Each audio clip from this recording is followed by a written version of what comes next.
Hello, everybody, and this is another edition of Prime Sports World with College Football Showdown, week number 4. I'm your host, Israel Rivera. There goes my main man, Matt James, and Christian Simpson should be joining on in a second here. But man, we got a lot of things to do. And if you're looking for consistent content, please, Prime Sports World is the place to be. Go live 7 days a week here, on Facebook, Twitter, Twitch, and YouTube. So go ahead and lock us in. We're the most consistent podcast on social media, period. And that's how we're gonna start it, and that's how we're gonna end it. What's going on, Matt James? How you doing, man? Not too much. I mean, I missed you guys. I mean, I'm ready for this weekend, just like every other weekend. So I'm sorry I missed, but let's do this. All right. Got some background noise there, man. But yeah, what's going on, Christian? How you doing tonight, man? Oh man, come on, man. You know I wasn't missing it. You looking kind of dapper again, Izzy. What's going on? Yeah. What's going on? Look. I had to break out the hoodie. You know what I'm saying? It's cold here. It's cold. It definitely is cold, guys. Yeah. Matt, what's going on? I mean, every other day, baby. Every other Let's day, do this. Matt James is on the podcast. Anyways, Right. man, hey, it's a pleasure to get you back on here, Matt. Anyways, man, we got a lot to talk about, especially the Arizona State fiasco. Which you guys have the video. If you don't hear me, we're gonna we'll talk about that. We're talking about the top 25 feature games, my upset picks, and the Heisman Trophy rankings for going into week number 4. But anyways, let's just kind of recap last week. What stood out for you last week? I think for me, Texas A&M. They, can you hear me? Because I hear a lot of background noise. Oh yeah, I can hear you. Okay. I'm looking at Texas A&M. I felt they saved this season last week because Jimbo made that coaching switch to Max Johnson, and he didn't look bad. I mean, I didn't expect him to come out and light up the U, but he was efficient enough. He got the ball out of his hands when he needed to, and they shut down a pretty good Miami offense and held them to three field goals. I mean, Tyler Van Dyke isn't a slouch at quarterback. He might be the best quarterback in the ACC if we're being realistic. And man, you know what, bro? I'm gonna have to disagree with you. I love my boy Sam Hartman over there, but you know what? Oh yeah. You know what? Yeah, look, I stand corrected. Tyler Van Dyke's one of the best quarterbacks in the ACC. All right, and he he looks so out of place. So usually don't like using that term, saving your season so early on, but I really think Texas A&M, their backs were truly against the wall. What stood out for me, and we'll get to Matt in a second because I think he's got some background noise there. What stood out for me was the shellacking that Oregon put on BYU. Yeah. We talked about that, Izzy. We talked about that. We talked about how Bo Nix the week before threw for 5 touchdowns. Godly, albeit against a lesser opponent, but that was his career high, and he came into that game hot. He threw for 13 of 18, 222, 2 touchdowns. And then on the other side, Jaron Hall, was kind of inefficient in a way. Had a 77.5 QBR. 29 to 41, 305, 2 touchdowns. But BYU really couldn't stop anything that Oregon was throwing at them. And I was just very surprised at BYU and in their effort against Oregon. Oregon actually shot up 10 spots in the rankings this week to number 15. So shout out to Oregon getting back in the mix in a way, beating BYU. They had to beat a ranked opponent that like that to be able to kind of get back in the mix of things. They even though they're a one-loss team, they went out and they look really good. They could be college football playoff possibly. Yeah, I could see that. Bo Nix was in control of the game. He was in control. He let things come to him, and he didn't force the ball. And this is the best Oregon's defense, I think, has looked all year long. Yeah. We saw what they did against Georgia. I mean, look, that's Georgia. So things like that are bound to happen. But then they Oh yeah. regroup against Eastern Washington, and this is a big win for them. Now we're gonna see who they really are when conference play hits. Yeah, no, definitely. And Oregon could really run that football. They ran for over 200 yards last week. So look for them to, continue, this type of play moving forward. I see a big, game with them and USC, later down the road. I think that's going to be a big one there. Matt James, He likes just walking, going for what? Matt James, What's up, buddy? last week? Sorry, I'm getting used to the new computer here, new camera. How you guys doing? This is not a job. What stood out for you last week, Matt? I tell him I'll work for 20. I'm like, bro, you know how stupid. What stood out for you last week? Doesn't start at $20 and it doesn't work. Like, it's not like, hey, I want to work in week 3 last week. What stood out for you? Me giving you an interview and being like, I'll get I'm still off. Starting pay. Our starting pay. You know what? Hey man, come back to us when you fix your mic. Anyway. Yeah. All right, Izzy. It's just us, man. Yeah, let's get back to business, kid. Anyways, moving forward to the Arizona State fiasco that happened. Man, let's just kind of go through the timeline. So Arizona State been going through some investigations since last year, recruiting investigations, and pretty much the same thing happened with LSU. If you remember, LSU got they got like a 3-year self-sanctioned kind of ban. LSU put on their own program, and NCAA and it's all because of the dead COVID-19 period. But like you couldn't pretty much bring in recruits or recruit anybody during the COVID-19 period. Yeah.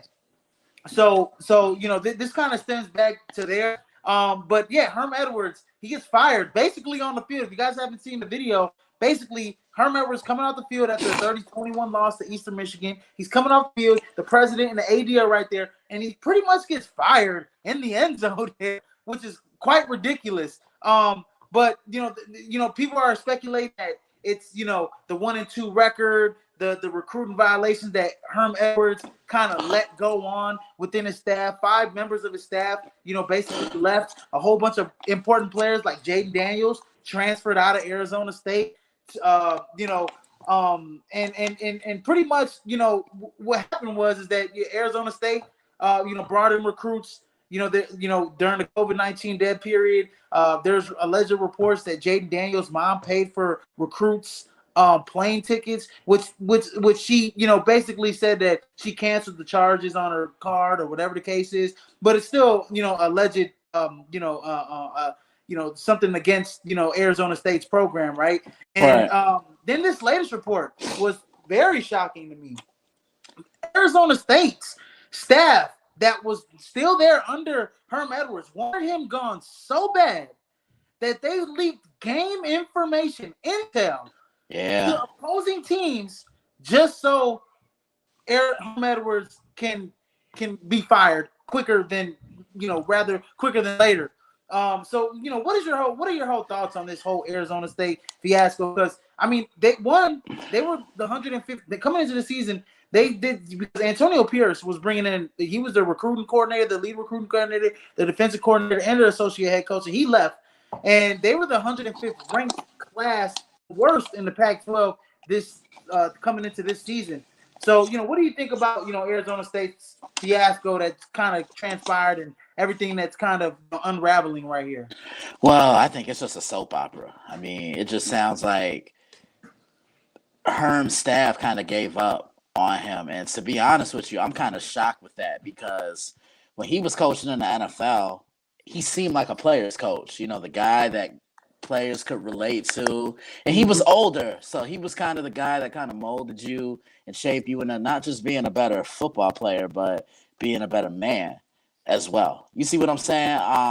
So to hear this, it's kind of disturbing because you just never really know what's going on behind closed doors. Yeah, no, that was that was just highly disturbing to hear. And honestly, moving forward for Arizona State, right?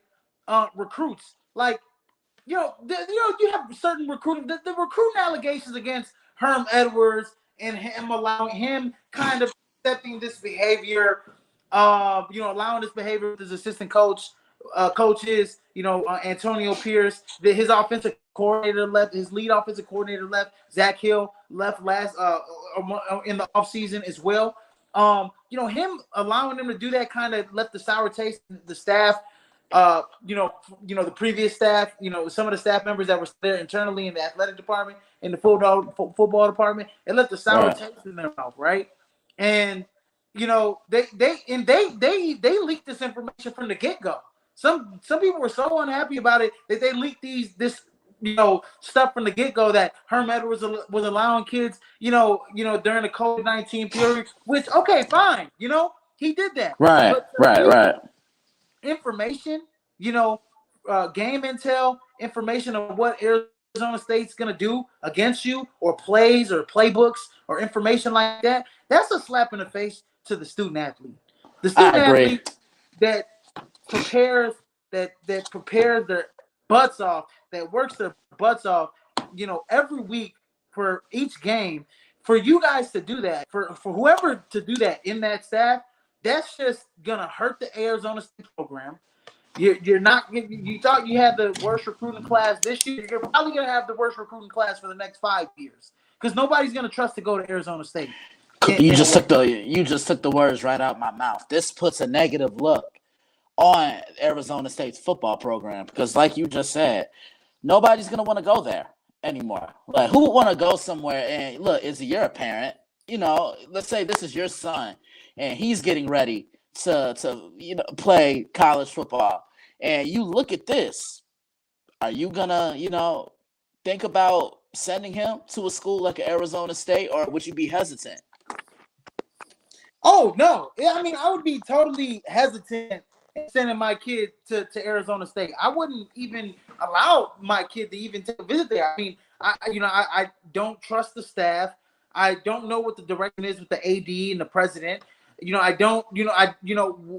kid's not going to go there and work his butt off just so you can, if you're upset with the next head coach, whoever it is, they need to sniff that mole out, and they need to get him far as hell away from the program. I mean, couldn't agree anymore. It is one thing that, the Herm Edwards, yes, let him, if he was to get fired at the end of the season for the recruiting violations, so be it. But they came out of game 1 and 2, and I've seen some of those games. It looked like some of these the opposing teams that they played, especially Eastern Michigan, looked like they knew what the hell Arizona State was going to do, and it's just a slap in the face to the players, man. And it's going to affect with the transfer portal being so big in college football now, it's going to affect players wanting to transfer to Arizona State. It's going to affect recruits wanting to come to Arizona State, and this is just a whole bad look on the whole football program here. Yeah, I think so too. And I think what really hurts is seeing who plays for the team now. Because I'm sure they all had a rapport with Herm Edwards, but for all this to come out just really shows that whatever happens in the dark is eventually going to come out into the light, Izzy. No, absolutely. And I want to see if Matt James got his, because he's the Arizona State fan. I want to see if he's got his noise down here. Let me see here. 10, the 5, the 101. The 1A2 fan here. Your noise down, right? buddy. But let me know what you think about Arizona State's fiasco here. Evens are east to west, 88. No, I've been disappointed in them for years, and I actually liked Herm, but this whole entire thing for the last few days is horrible. I mean, what they did to him, I mean, who wants, their team to lose? No, absolutely. I mean, sorry to Eastern Michigan, but how do we lose to Eastern Michigan? Well, that's the big question, because they leaked their game. They leaked their game footage, or they leaked their game intel out to Eastern Michigan, whoever did. So that's why I said you gotta get rid of that mold. It doesn't matter. You lose to Eastern Michigan, it's a loss. I mean, Northern doesn't lose to them. No other. Bro, it's the same type of shit, but at this point, I bet you they forgot once it comes to the staff of the entire, university,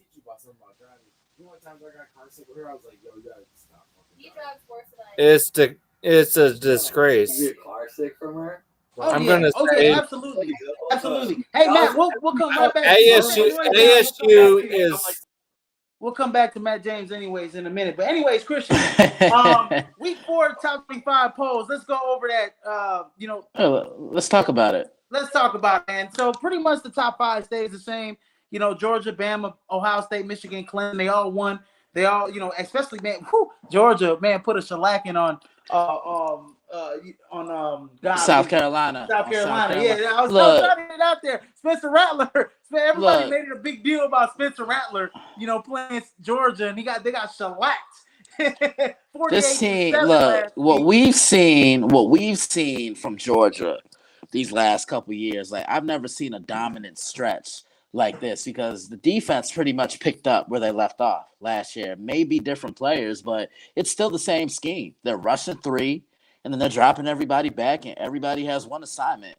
It's to make the other team think they have a chance, and then they impose their will on you. Like they're so dominant. The offense is moving the ball up and down the field. They're running the ball. Offensive line is great. To me, it seems like Georgia has no weaknesses.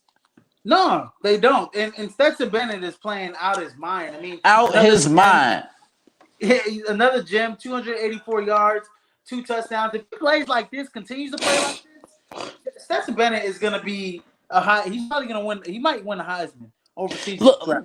Yeah, because and we'll talk about Ohio State, I'm sure, because I'm sure you have a lot to say, as do I. But yeah, Georgia right now is on their own planet. Everybody, I think, is just kind of trying to get to the level that Georgia is on right now. And I don't know if you heard what Paul Feinbaum said the other day on ESPN. Did you, by chance? I meant to send this to you. He said, I think Georgia might be the new bullies on the block. Man, I don't think he's wrong. I don't think he's wrong because look how they impose their will on you. I think they've only given up 1 touchdown this year. How many points per game are they giving up this year? Man, you know what? I'd have to look at that. Man, they have not given up much. They have not given up much. Let me look at what. Yeah, I'm looking it up too. They beat. They've literally that was the first touchdown they gave up this year. They've literally only allowed 10 points this year. It's insane. They've only given up 10 points in 3 games this year. Yeah, that Georgia defense is probably better than what it was last year. Yeah, but see, here's the thing. Looking at the tape, I think they're quicker this year than what they were last year. Like I see Nolan Carter and guys like that just swarming to the ball. And they don't have that big presence like they did Jordan Davis from a year ago. But, man, Kirby's going to always make sure that defense is always going to be on top of its game. Oh, yeah. No, I totally agree, man. They have guys that are just flying all over the field. And it's just they're coming droves. Even their backups could probably, go against Georgia. I mean, they're going to be, like, amazing for the next, 3-4 years. I mean, probably better than I don't know what the hell Kirby starts doing down there, man. But he's got Georgia rolling right now. Look, Georgia is giving up 3.3 points per game this year. Per game. Well, the second game of the season they didn't allow any points.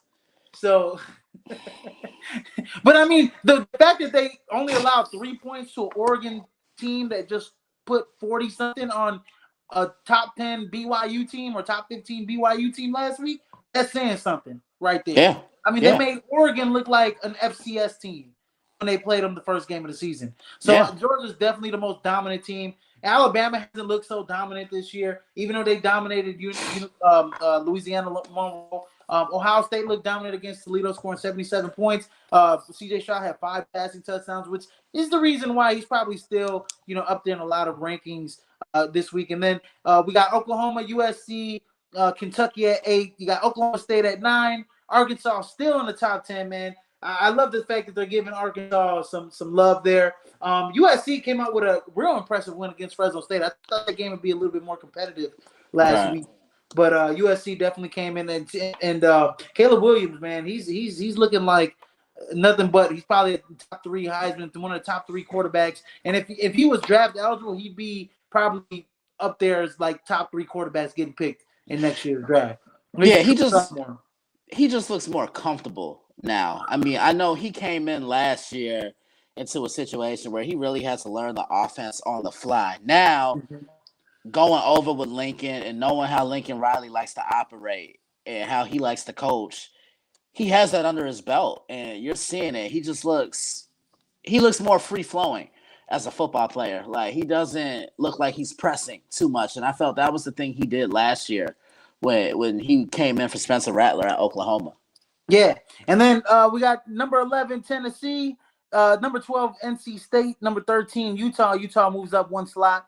And they got Penn State at 14, 15 Oregon. Like I said, Oregon moved up 10 slots after Crazy. putting a shellacking on BYU. And then we got number 16 Ole Miss, number 17 Baylor, number 18 Washington. Now Washington's interesting, right? Because they just beat Michigan State, number 11 Michigan State, who fell way out of the rankings. Not way out, but they're out of the rankings, out of the top 25 this week. And they beat them at home and looked really good doing it against Michigan. I actually called that game, right? That was one of my upsets. You did. Week. Yeah, that was one of my upsets. Hey, I'm gonna just leave the upsets to you because you've been rolling. I've been rolling. I got a couple the week before, but I thought, honestly, and we'll get to this team later in the rankings here in a second. But I thought I would get 2 of them, and I'll get to it in a second here. And then number 19 BYU, they dropped down, I think, about 7 slots because they were ranked number 12 or something like that last week.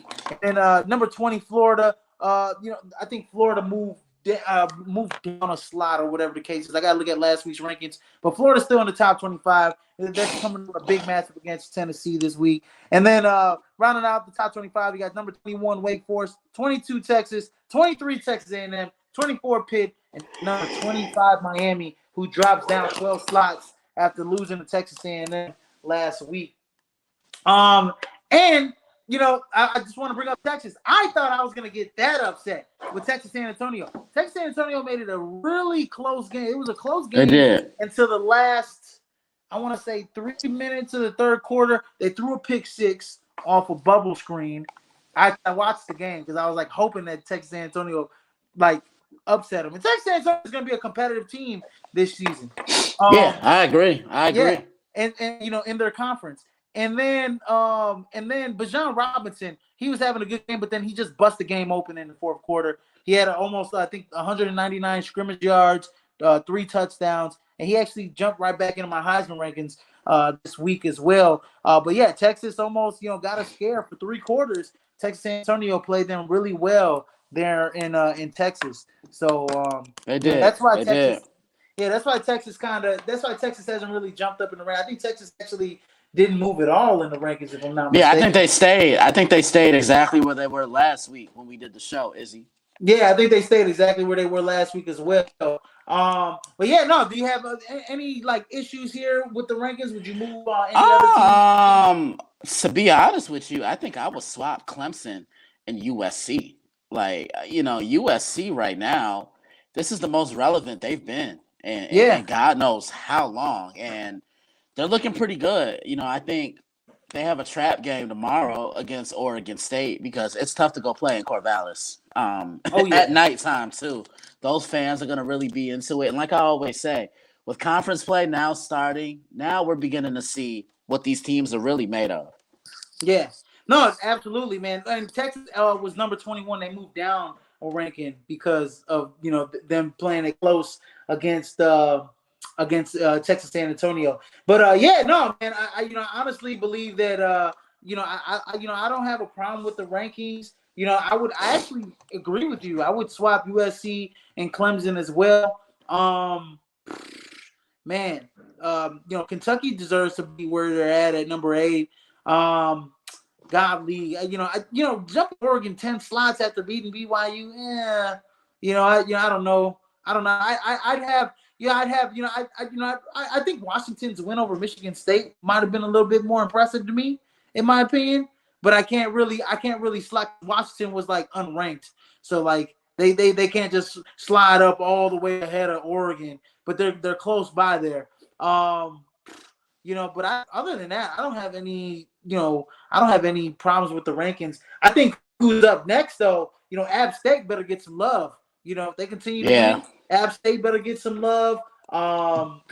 Let me see, Oregon State, if they could pull out the upset against USC, they better jump in the top 25 and get some love. Godly, man, Kansas State, if they can beat Oklahoma, they better get some love in the top 25 as well, because they could run the hell out of that football. So exactly. So moving forward into our feature games of the week, with number 5, Clemson going up against number 21, Wake Forest. Who do you got winning this game? Now, quick thing about this game before you go. Let's hear it. Wake Forest has lost to Clemson the last 13 years in a row. Go. They have. I think this one's gonna be interesting. And come on, the shameless plug still continue. Another shameless plug. The shameless plug. Yeah, I previewed this one on the site on Tuesday. Go check it out on the website, which is thedailyblitz.blog. Go and enter your email address. When I look at Clemson, DJ's playing better. Will Shipley is a good running back, and they have good weapons. But let's be real here. Defense is what's carrying this team. I don't know if DJ's the guy. I don't know if he's the answer to lead you back to a championship, right? Then you look at Wake Forest. You know what you're going to get from Sam Hartman and that offense. Defensively, Wake Forest doesn't concern me, and that's where I have Clemson with the advantage. I like Clemson to win this game. Well, as you can see, guys, they're one of my upset picks. I got Wake Forest over Clemson. Uh-oh. I actually got them snapping the losing streak against Clemson for 13 years in a row. Some about I just and last year they lost. I think it was like 40. Well, what was the score last year, Christian? I think it was like 40 something to 20. Yeah, I can look it up. Wake Forest, Clemson, 2021. Yeah, they lost last year. They lost 48-27. Yeah, 48-27. And they lost, and they went on like a 10-game win or 11-game win streak after they lost to Clemson. So this can either galvanize, but I just think Wake Forest with Sam Hartman. I think this year he's even better. I mean, the injury he had, they kept him out the week prior. They still were able to win that football game against the lesser opponent, but they did struggle a little bit against Liberty defensively. But you're right though. I just think DJ Ugalele. I think he's I say Ugalele. Ugalele. Yeah. 5 touchdowns, 1 interception. I don't think he's that guy. Will Shipley's running the football really well this year. But yeah, you're right, man. That defense is what powers Clemson. I just got this game being a high scoring affair. It's in Wake Forest. I'm just gonna roll with the Demon Deacons to pull the upset against Clemson this week, and then finally USC jumps into the top 5. I can see that. Top 25. I can see it. So I got Wake Forest winning. That's one of my upset picks. And then number 20 Florida going up against number 11 Tennessee. And here's another interesting stat for you, Christian. Before you pick your pick here, Florida has won the last 16 of the last 17 games versus Tennessee, including 5 straight games. You got one in this game. Well, this is another one. Preview on the site tomorrow. I'm going to give some keys, and I'm going to Herb Street this one. Because, come on, man. I want you guys to anticipate who you think I'm going to have winning this game. But I have some concerns with Florida because they're a ground and pound team now. This isn't the offense that we saw under Dan Mullen with Kyle Trask and Kyle Pitts back from 2020. They're a completely different offense. And it seems like ever since Anthony Richardson had that great game against Utah, he's kind of taken a step back and not moved forward. I don't know if defenses have figured out how to stop him, but something's not right, and defensively, Florida can't stop the run. As far as Tennessee, they're the complete opposite. If you follow Josh Heupel, look at what he did with UCF. He's doing the same thing he did with Tennessee. He's doing the same thing he did with UCF with the Tennessee Volunteers now. Run and gun offense. I mean, I think they're one of the 2 or 3 best offenses in the SEC, and I'm really looking forward to seeing Hendon Hooker play. I've seen a lot of tape on him, and I'm just really looking forward to sitting down and getting the chance to watch him. So I think it's key for Florida to come out, and they're going to have to slow the game down. Lots of running the football. And I don't know if you know this, Izzy, but Florida, they haven't thrown the ball down the field more than 30 yards because they don't have the weapons on the outside to really push the football up the field. And yeah, I think this is going to be a really good one, man. I know this is a rivalry that's been taking place for quite some time. This is my first time getting a chance to preview this rivalry, so I'm really looking forward to it. I preview this one about 2 hours before kickoff tomorrow. Yeah, no, I look forward to reading your previews for both. I appreciate that, man. Yeah, Yeah. Oh, absolutely. Anytime, my friend.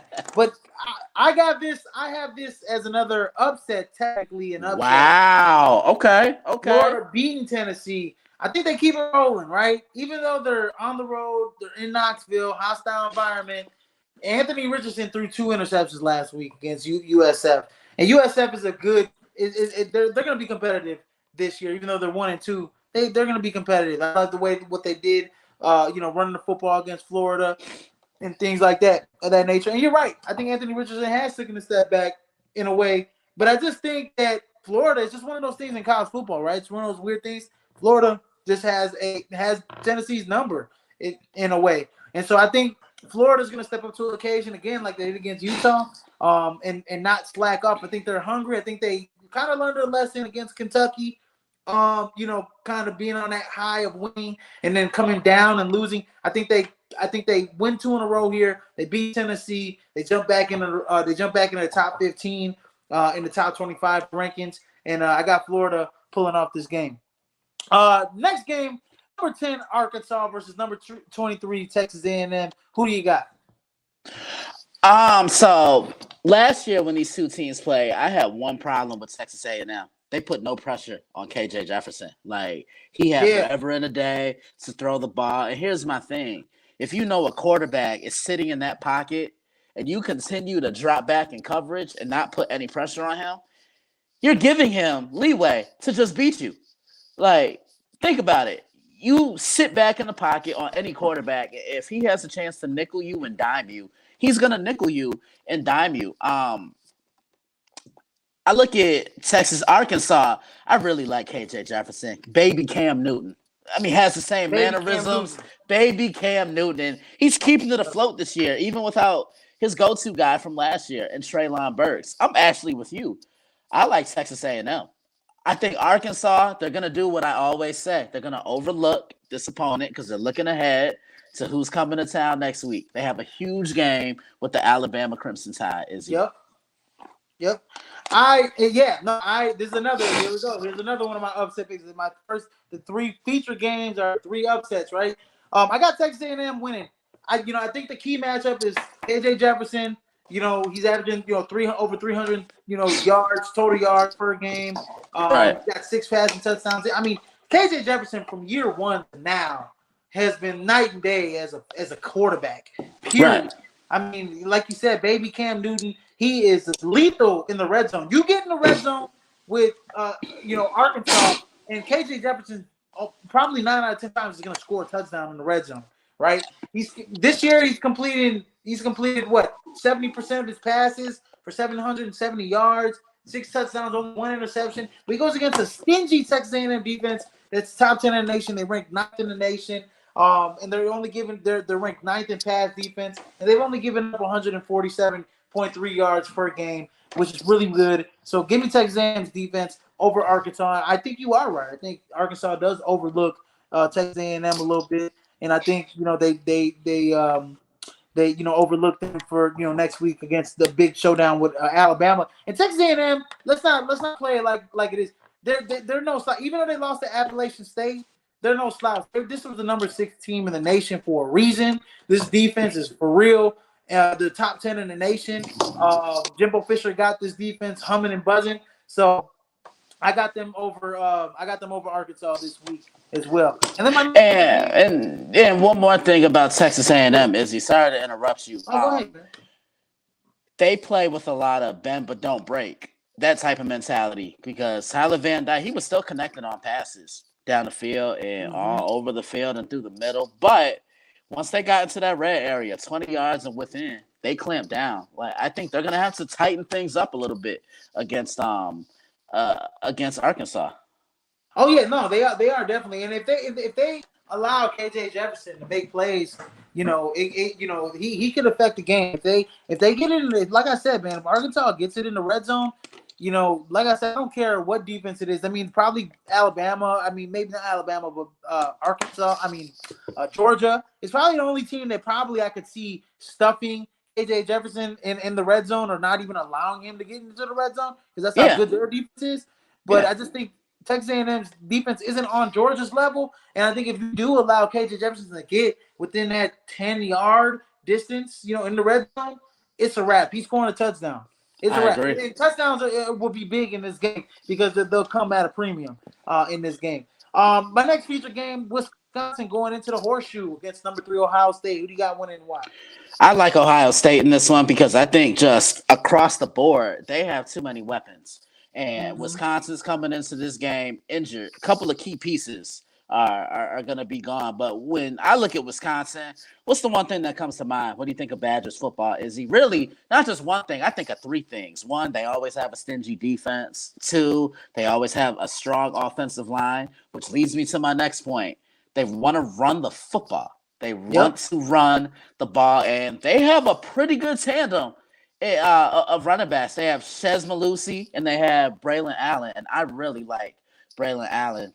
But can you depend on Graham Mertz to step back in that pocket and throw the ball 25 or 30 times per game? And as far as this Ohio State offense, even without Jackson Smith and Jigba, they're still pushing the ball up the field. I really like how Marvin Harrison has stepped up. And it's a game like this why you hired Jim Knowles as your defensive coordinator, because Ohio State was terrible against stopping the run. One of the best run teams in the country is coming into town tomorrow night, and they're going to be tested early on. They're going to be tested. Like, I think the first quarter, both teams are going to kind of get a feel for each other, but once the second quarter comes, Ohio State's just going to run away with it. I like the Buckeyes. Yeah, I like the Buckeyes in this one as well. And you're right, man. They're coming in with, 2 of the best running backs, 2 of the better running back tandems in the nation here. And Wisconsin wants to run the football. They know, that Graham Mertz, he's more like a game manager. He'll make these plays down the stretch. He'll make plays wherever he can. He's not a guy that's going to drop back and throw the ball 30 times. When Ohio State's stopping the run or making those stops, how can Graham Mertz separate himself, right? And then also, I don't really see that breakout wide receiver for Wisconsin. The leading wide receiver is, Dyke with 9 receptions, only 171 yards and in the touchdown, and that's very pedestrian right there. So, this is a run-first football team. And so I think they're going to try and control the clock, in my opinion. But I got Ohio State. They're going to make too many plays down the stretch. CJ Stroud just, he's gonna take over this football game. Marvin Harrison Jr., Jackson Smith and Jugba, those guys are playmakers, man, that Wisconsin just cannot overcome. So give me Ohio State winning. Then my last feature game of the week is going to be number 7 USC going into Corvallis. Christian mentioned it earlier. This is a trap game right here. It's hard to play in Corvallis and beat that team, Oregon State. That's a really good team. Both teams 3-0 this year. Who do you got winning? Man, this game could go either way, to be honest with you. You have the top scoring offenses featured in this game. So I think the ball's going to really fly up and down. When I look at USC, it's been their ability to punish opponents. Like, they get off to a good start and they don't let their foot off the gas. And I really like that connection of Caleb Williams and Jordan Addison. I think this might be one of the top tandems in the country. Now you look at Oregon State. What are they going to do? Like, man, Chance Nolan, he's really been surprising me this year. He's completing 62% of his passes, is he? And this is going to be high scoring. This is going to be, I think it comes down to the fourth quarter. I'm actually going with the upset. I'm going to take Oregon State over USC. I think, look, if this game were in California, I probably lean toward USC, but I'm taking Oregon State. I think the Beavers do it. Man, you know what? You know who's going to be big in this game, I think? Oregon State's running back, Deshaun Fenwick. He's big. Man, he's a big boy, man. 6'2", 225. And he's a guy, man, if he gets going, man, he's going to wear down the defensive line of USC in a way. I just think that the tandem of Caleb Williams and Jordan Addison is just going to be too much for Oregon State, though. I mean, Jordan Addison has, almost close to 20 yards receiving, 5 touchdowns. Caleb Williams has been on a hot streak to start the season. And, 847 yards and 8 touchdowns this season. And USC could do it. They're balanced. I mean, they could do it. They could run the football. They could pass the football. It's not like Travis Dye is, no slouch. He's a guy, 227 yards, 2 touchdowns. They haven't really had to rely on him because Lincoln Riley's kind of, using his, his pass-centric kind of offense in a way. But, Travis Dye is no slouch in this game. So they're a real balanced. I think USC picks up the W in Corvallis. It's going to be a tough one, though. It's going to be a real close game. I think it comes down to the wire. It might go to overtime. So I can see it. Look, I think points are going to be scored in this. I think the first team that hits 40 wins this football game. Yeah, no, I totally agree. I totally agree with you on this one. And I kind of went over my 3 upset picks already so far this week. My last 2 upset picks, they're kind of long shots in a way. I would say the first 3 that I have aren't really long shots. Those are pretty, I throw a couple long shots in there just so, you guys throw some curveballs in there. So one of them, I got Kansas State over number 6, Oklahoma. And this is a surprising one right here. I just think Kansas State can run the football really damn well. And it's some about, I know that Brent Venables has that defense, playing really well. But when I look at and honestly, Kansas State has former Nebraska quarterback Adrian Martinez at the helm, right? Yeah. He hasn't really been relied on to run the football. But Deuce Vaughn, man, I mean that little jackrabbit, bro. That little jackrabbit can go. Okay, 352 yards, 3 touchdowns. I look at him to give Oklahoma some problems in this game. I think Kansas State's defense. Looking to get some problems with Oklahoma. I like Dylan Gabriel a lot, but I just see Kansas State pulling off the upset. In Oklahoma. How you see this game going, man? Man, this Oklahoma team is one of the most balanced that I've seen ever. I don't remember balance like this under Bob Stoops. You definitely didn't see it under Lincoln Kelly. Brett Venables has them believing in a different philosophy of football, that they can run the ball, they can win that battle in the trenches, and defensively, they're getting off the field and they're finishing games. Yeah, I'm definitely going to take Oklahoma. If this game were in Manhattan, I could see where you're going with this, but I just think Oklahoma has too much for the Wildcats. Yeah, no, and I get it because, Dylan Gabriel, Marvin Mims, man, hell of a tandem right there. I mean, and then the defense has played a lot better under Brent Venables. But, like I said, man, I'm going to go with the wild card here. Deuce Vaughn going to have 200 all-purpose yards against Oklahoma and win the football game. 200 all-purpose yards and 3 touchdowns against Oklahoma. I'm calling it. And then my last upset, this is a real long shot. But I'm gonna go back in some history. I'm going to go back in the vault for you, Christian. I'm going to go back in the vault for you. Now, break it down. This is my alma mater here. This is my alma mater going up against number 8 Kentucky. Now, I'm pretty sure when they scheduled these 2 teams, when NIU scheduled Kentucky, they didn't think Kentucky was going to be a top 10 team. Yeah. At this juncture. They didn't think that. They probably thought Kentucky was going to be, maybe on the outskirts of top 25, maybe not ranked, but a pretty solid SEC opponent. I mean, they scheduled Vanderbilt. They only lost to them by 10 points last week or so. But let me go back in the vault a little bit. 19 years ago, a little over 19 years ago, I think it's 19 years ago in 2 days. 19 years ago in 2 days, NIU went into Tuscaloosa and beat number 21 Alabama, 19-16. Michael Turner had 27 carries for 156 yards against Alabama. The week before, NIU beat number 15 Maryland in an overtime win, 20-13. I think that year NIU was ranked like in the top 15 or something like that in that juncture. But I got NIU winning this football. And it's a long shot. Let me tell you something. It's a long shot. I'll tell you this right now. Will Levis, one of the best quarterbacks in the nation. Yeah. NIU's gonna want to run the football a little bit. They're gonna rely on their transfer quarterback from last year from Michigan State and Rocky Lombardi, who hasn't played particularly bad. I mean, 530 yards, 5 touchdowns. And NIU's defense, I mean, they gave up 38 points to Vanderbilt. They lost by 3 points to Tulsa, who's a solid team this year. Vanderbilt is a solid team this year. They lost 10 points to an SEC opponent last week. So why not? Why can't they go into Kentucky, into Kroger Field, and beat the Kentucky Wildcats and upset a Heisman Trophy candidate, a guy that's probably going to be picked in the top 25 in the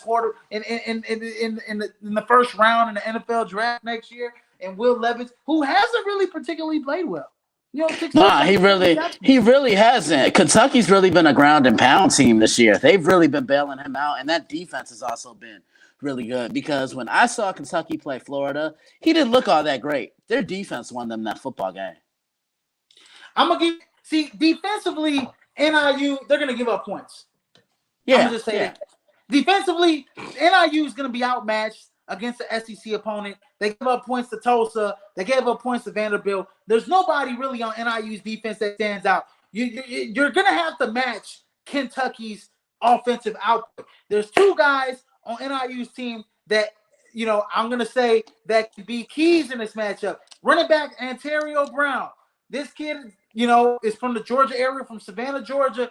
He's run for 3 touchdowns already, 203 yards. And then they got the local kid, Cole Tucker from DeKalb Bar.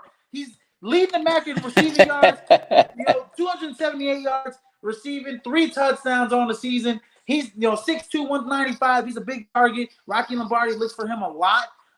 He's thrown to him pretty much 70% of the time. He's got 70%, like 65 or 75, 70% of his yards to Cole Tucker. So watch out for those 2 guys against Kentucky, in my opinion, if NIU is going to put an upset. And what's going to be key, I'm just going to take it back to old school ways. What's going to be key is NIU is going to keep up with them offensively. They got to play perfect. They got to make a key stop in between here and there in the late game situations. And they got to pull out some trick plays. I think, in order to be the top 10 team, you have to pull out like 1 or 2 big trick plays, like either on special teams or something in that nature, to be able to beat a Kentucky. I think Coach Hammock gets his signature win in his career as an NIU head football coach. Okay. For Kentucky for me, and if you could bet on them, put some money on them and just swing for the fences. It's a long shot, but hey, I did a long shot with Appalachian State, and they won. They beat Texas A&M. So I'm not crazy here. But Christian, you probably got Kentucky. Yeah, I think Kentucky can do it just due to the simple fact. Look, Will Levis amazes me, and I think he's gonna have another big game. Yeah, I would love to see NIU do it. For my guys that are NIU alums like you and David and TJ, but I just don't see it happening. Yeah, no, I get it. I totally get it. I just think, we might have some magic. Hey, look, 19 years ago, went into Alabama, Tuscaloosa, got the W. You know what I mean? So why not do it again? Around the same time, do it again in another SEC opponent's home. Got NIU for the upset, everybody. And then our Heisman Rankings, last topic of the night. At number 1, CJ Stroud played really well. I got number 2, Caleb Williams. Number 3, Stetson Bennett. He's still there at number 3. Honestly, he's played well enough to win the Heisman, to probably win the Heisman this year. But we'll see. And then at number 4, I got Bryce Young. Even though Bryce Young didn't play particularly well against Texas 2 weeks ago, he made some plays. Down the stretch, and then obviously playing against Louisiana Monroe, he was obviously gonna, pull that in that, have an okay game. And then Bijan Robinson, 3 touchdowns, 200 almost 100, 200 all-purpose yards against Texas and San Antonio. That was a game that he had to take over. He did. Dylan Gabriel's my dark horse this week. He moved up in the rankings a little bit. He's played really well this season. And then Will Anderson had a pick. I think he had a pick 6 last week. If I'm not mistaken. Yeah, he did. Yeah, he did. Yeah, he had a pick 6 last week. So Will Anderson kind of moves up in my rankings as the outside looking in. And then Cam Rising moves down a little bit. Utah's quarterback who's played really well this season. Who would you swap in? What do you think about these Heisman rankings? I like it a lot, and the fact that you have, in my opinion, the top 5 quarterbacks in the country right now. I think those first 3 that you have, and Stroud, Williams, and Bennett, those can all fluctuate within the next couple of weeks. Because Stroud's probably the best pure passer out of all of them. Caleb Williams continues to climb the ladder, and whenever you need Stetson Bennett to throw that ball and make a throw for you to move the chains or just push the ball up the field, he does it without any complaints or any hesitations. Then you look at Bryce Young, he's not really looking like the guy he was last year, because I think there's more tape on him, and he's still getting on par with a new receiving group. So Alabama's really been leaning toward the run a little bit more. Dylan Gabriel, he's looking really good. Yeah, I can't disagree with anybody that you have on this list. Yeah, no, definitely, man. I appreciate that, man. If there was anybody that you would probably we would want to look out for, who would it be? Wow, that's a good question. If it was somebody, wow. Tight ends, I feel, don't get a lot of love with the Heisman. So, man, I'm going to go with my man Brock Bowers from Georgia. He's really the engine of that offense. And depending on what Hendon Hooker does tomorrow, we could be talking about him as well. Yeah, no, definitely. Yeah, Hendon Hooker is definitely, kind of in those rankings. Travion Henderson, I talked about him the last couple weeks. He's, he's looking good this year as well. I expect for him to have a big game against Wisconsin this week. This week or tomorrow. Jackson Smith the Jug was another one. Even though Marvin Harrison has looked like the best wide receiver, he's looked like he's been the better wide receiver this season. But yeah, no, I mean those are the only guys that I probably look at. Travion Henderson. Hendon Hooker's another good one right there. Even though I show some love to whatever. However, man, this kid from Kansas State, man, Deuce Vaughn, bro. I'm gonna tell you something, man. Hey, if he has a 200-yard game, he gonna be in my Heisman. He gonna be on my radar. Okay, I'm gonna tell you right now. Even he's a little fast little jackrabbit, man. I'm gonna tell y'all that. Oh yeah. Deuce Vaughn, man. Watch out for Deuce Vaughn from K-State, especially if he pulls off, a game like I think he can have against Oklahoma. Man, I'm gonna put Deuce Vaughn on my radar for the Heisman. Anyways, everybody, man, that's been a wrap, man. Thanks, Christian, for coming on with me. Man, I got you. Let's do it. Man. Can't wait to do it again next week, man. Yeah, absolutely, man. And like I said, everybody, man, drink responsibly, man. This has been week 4 of college football showdown. Everybody go ahead and get those parlays, and please like and subscribe to the podcast. Here we go live 7 days a week, and we're on YouTube, Twitch, Twitter. David's _ Twitter. I gotta put my Twitter handle on here as well. And go ahead and like our Prime Sports World Facebook page, and our NBA Supreme Facebook page, and our NFL Supreme Facebook page. And go check out Monday Evening Quarterback and the Daily Blitz blog. That's Christian's websites right there on this podcast, man. He's bringing incredible stuff every week for you guys, man. I appreciate that, man. I appreciate that. I still need you to come on MEQ, baby. We're gonna set that up. Monday Evening Quarterback, I gotta come on. It's do a solid with Christian. We do. With Christian there. Absolutely. But man, everybody have a great, blessed evening. And Christian, what do we do here at the Prime, my friend? Come on, man. We bring the heat the only way we know how. 24/7, 7 days a week. There we go, baby. And everybody, in case I didn't miss you, man, good night, good afternoon, good evening, and good night. And I get from one of my favorite movies, The Truman Show, baby. Peace out, man.